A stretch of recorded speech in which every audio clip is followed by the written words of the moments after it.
Magandang araw po sa inyong lahat mga kababayan at welcome back dito po sa PNR at ito nga mga kababayan, nasa thumbnail po natin na hala, umatras na, lahat kumaliwa na, kumalas lahat kongreso sa Nibersa na, naiyak si Tamba mga aso na bahagang buntot.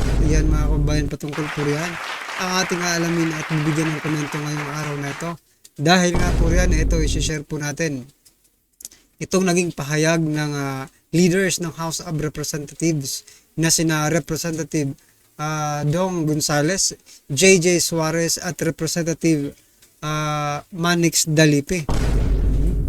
Mayroon po silang naging pahayag patungkol po dito sa usaping impeachment against Vice President Sara Duterte. Diba? Sinabi ng ating Pangulo na yung nag-leak, di ba? Sa private communication, sabi niya nag-leak no? Na binalaan niya yung Kongreso na wag munang i-impeach si Vice President Sara Duterte. Pero ito na mga leaders ng House of Representatives, no? Wala di umanong agenda, na maghain ng impeachment complaint laban kay Vice President Sara Duterte.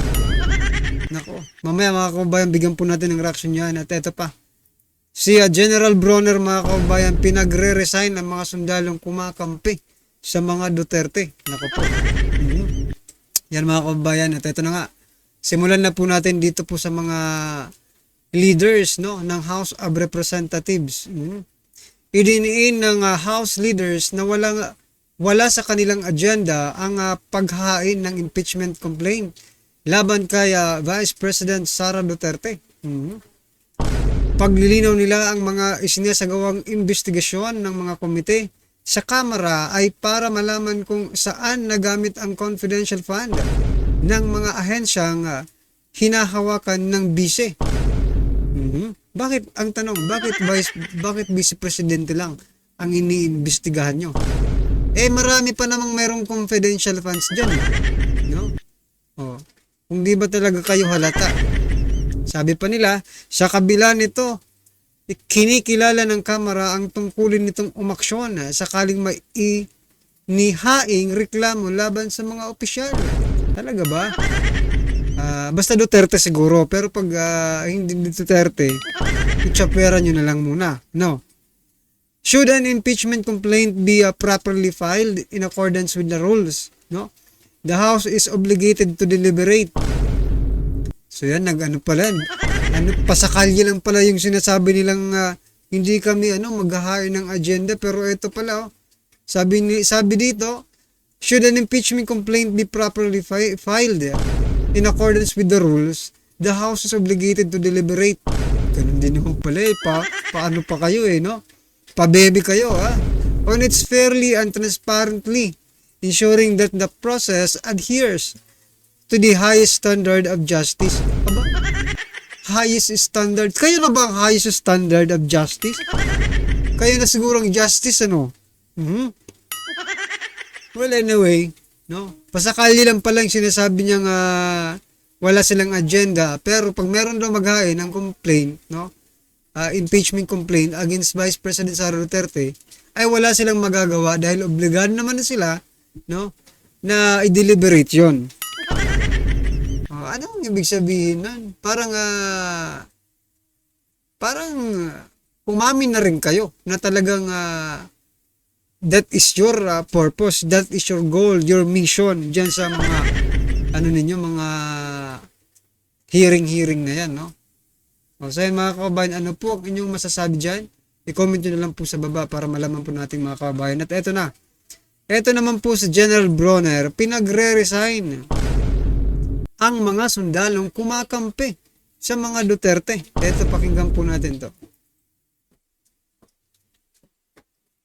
Pinagre-resign ngayon ni Armed Forces of the Philippines Chief of Staff General Romeo Browner Jr. ang mga active na sundalo na nais ipahayag ang kanilang mga politikal na opinyon dahil hindi aniya sila manghihimasok sa politika. Samantala, hindi tatanggapin ni VP Sara ang dagdag na security escorts Narito ang balita ni Almar Forzuelo. Nabulabog ang Pilipinas simula nang magsalita si Vice President Sara Duterte laban sa Administrasyong Marcos. Matapos magbitaw ng mga maanghang na salita ang pangalawang Pangulo, ay umani ito ng samot-saring reaksyon mula sa netizens. Marami sa ating mga kababayan ang hindi napigilan ang galit sa Administrasyong Marcos at nagsagawa ng mga rally upang ipahayag ang kanilang suporta para kay Vice President Sara Duterte. Sa sobrang ingay ng politika ngayon sa Pilipinas, hindi mapigilan ng bawat Pilipino na magkaroon ng kanya-kanyang opinyon. Dahil dito, pinagre-resign ngayon ni Armed Forces of the Philippines or AFP Chief of Staff General Romeo Browner Jr. ang mga aktibong military personnel na nais ipahayag ang kanilang mga opinyon kaugnay sa politika. Ito ang sinabi ni Browner sa katatapos lang na AFP Leadership Summit 2024 na ginanap sa Camp Aguinaldo.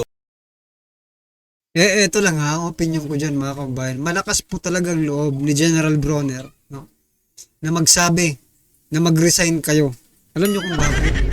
Pag nag-resign po kasi sila, saan na po sila magtatrabaho? I mean, di ba saan sila kukuha ng itutustos nila sa kanilang pamilya? Mga kababayan. Kaya, kung ikaw man ay isang sundalo, no, na yung feeling mo, talagang abusado na itong gobyernong ito pero wala kang magawa, di ba? Kasi ikaw ay nakasalalay ang pamilya mo, no? Ang kabuhayan mo, dyan po sa pagiging isang sundalo mo. Kaya walang matinong sundalo ang magre-resign kahit pa talagang gustong-gusto mo na talagang isigaw, no? Yung prinsipyo mo, no? Yung pagmamahal mo sa iyong bansa, kahit gustong-gusto mo tang isigaw, wala kang magagawa, no? Kasi iisipin mo rin na saan ako kuha ng pantustos sa pamilya ko? Paano pag nag-resign ako? Paano na yung kinabukasan ng mga anak, asawa, apo, di ba? Kaya parang ano dito parang nako-hostage, no? Yan ang tingin ko at opinion ko lang, mga kababayan. Parang nako-hostage po yung mga sundalo natin because of the financial, no, na needs, no, para sa kanilang mga pamilya. Pero sige, pag-resignin mo, pero hindi kasi pwedeng swelduhan pag nag-resign ka, di ba? Yun nga po, mga kababayan. So parang nako-hostage mo ang ating mga kasundaluhan dito. Na dinaluhan ng mga senior leaders, commanders at key personnel mula sa buong AFP.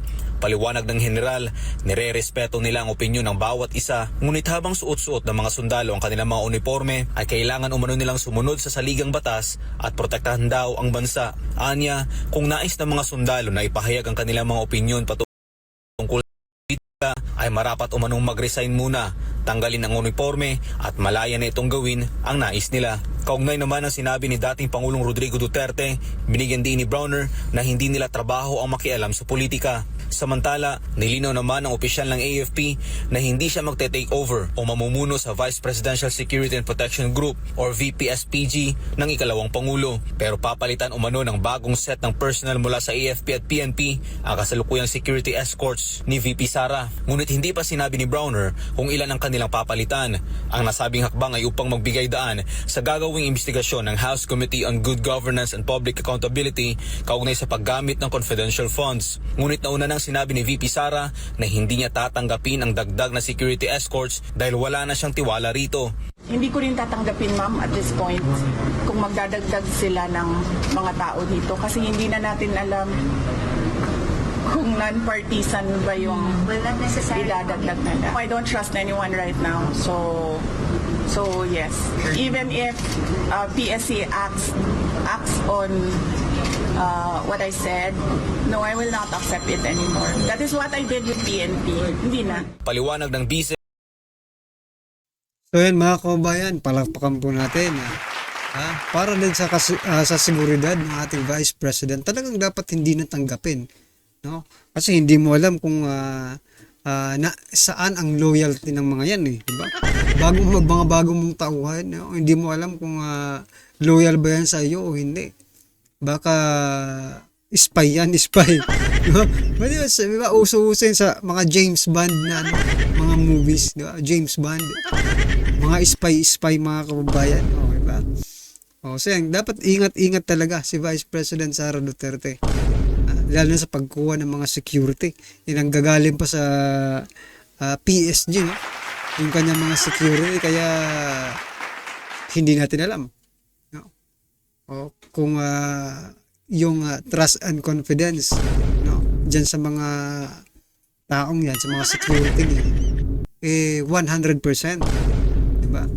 Ngayon mga kababayan, ano po ang inyong opinion dyan? I-comment nyo na lang po. At eto na nga, sama-sama at sabay-sabay po natin pakinggan na panoorin at bigyan ng comment ang video ito. Eto na po. Ito ang breaking news ngayon. Viral ngayon sa mundo ng social media. Di umano usap-usapan ngayon ang impeachment complaint na kinakasa ng mambabatas sa Kongreso kay Vice President Sara Duterte na pinamumunuan umano ni Speaker Martin Romualdez. Tila pinatigil na di umano at may matinding mensahe sa mga House leader ng Kongreso ang Pangulong Marcos Jr. Totoo kaya ito mga kapanig? Ating alamin. Pero bago tayo magpatuloy mga kapanig, kung bago ka pa lamang sa aming channel, ay huwag kalimutang mag-like, subscribe at i-click ang notification bell para mas maging updated ka pa lalo sa lahat pa ng mga bagong videos na i-upload namin. At ito na nga mga kapanig. Matapos ang tila panggigipit ng Marcos administration kay Vice President Sara Duterte at lumabas sa publiko ang usap-usapang impeachment na inihahain sa kanya ng Kongreso at ng mga makakaliwang grupo. Ito ang nakakagulat. Bagamat hindi pa man kumpirmado, tila nabahag ang buntot ng di umano'y natakot ang Pangulong Bongbong Marcos Jr. matapos lumabas ang usap-usapan na yon, na ayon pa kay Attorney Panelo na kinausap ng opisyal ng mga militar ang dating Pangulong Rodrigo Roa Duterte. Ayon naman sa inilabas na balita ni Katunying at sa post nito online at sa YouTube channel ito, and I quote, "Breaking news, PBBM may mensahe sa mga leader ng Kongreso para pigilan ang impeachment ni VP Sara." Matapos ang kaliwang complaint mula sa iba't ibang mga departamento, nagbigay ng paalala si Pangulong Bongbong Marcos na wag nang ituloy ang paghahain ng impeachment complaint. Sabi ng Pangulo, hindi importante si Duterte in a larger scheme of things. An impeachment ay maaari lamang anyang magkagulo sa dapat na ginagawa ng gobyerno para sa kapakanan ng mga Pilipino. Full text. In the larger scheme of things, Sara is unimportant. So please, do not file impeachment complaint. It will only distract us from the real work of governance, which is to improve a lot of all Filipinos. End quote. Dahil nga sa pasabog ni Anthony Taberna, di naman mapigilan na magkomento ng mga kilalang political commentator ayon pa sa kanila. This is nothing but shallow rhetoric design to make it seem like Bongbong Marcos is trying to stop the impeachment case against VP Sara. In reality, the directive is to fast track it because they cannot afford to tackle it during election season, as many congressmen and 7 senators are seeking re-election. Even if the House of Representatives of the Philippines succeed with their plans, strong possibility that the senators conducting the trial will ignore this demolition job. After all, they need to protect their chances of re-election.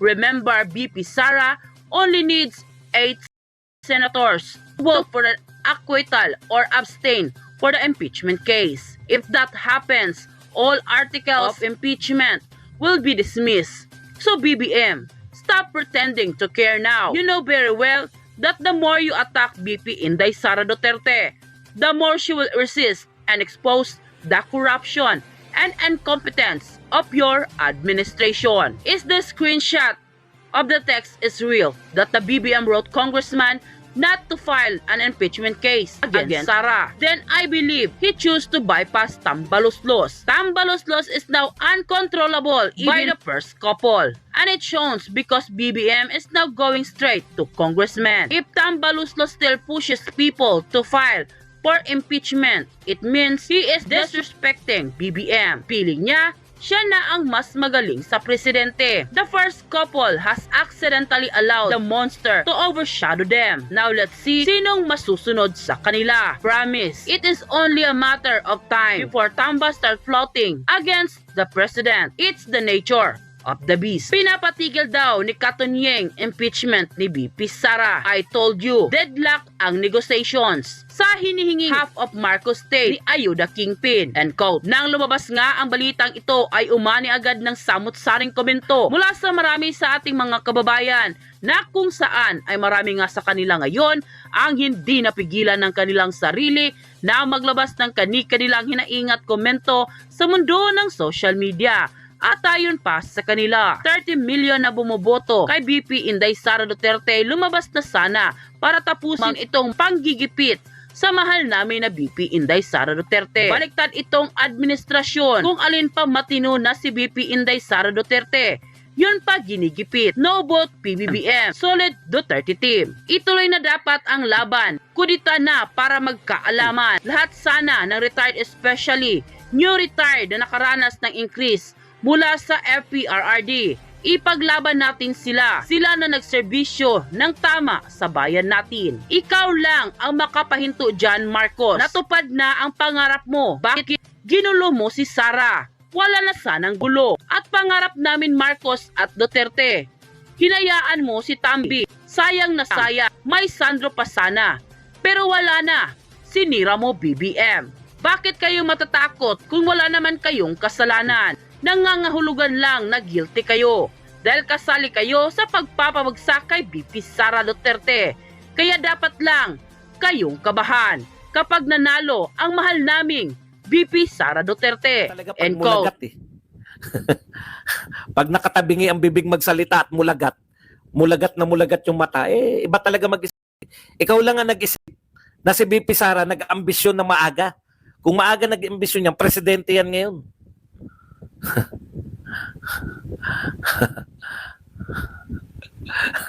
Tumatawa nga ako eh. Hindi po ako high blood. Natutuwa lang po ako sa pagbalik ng boses ko. Huwag po kayong mag-alala sa akin. Okay. Yan lang, hayaan nyo lang po. Ngayon lang po. Lahat na nangangantyaw, hayaan nyo lang. Gusto natin pasakitin ng kanilang dibdib eh.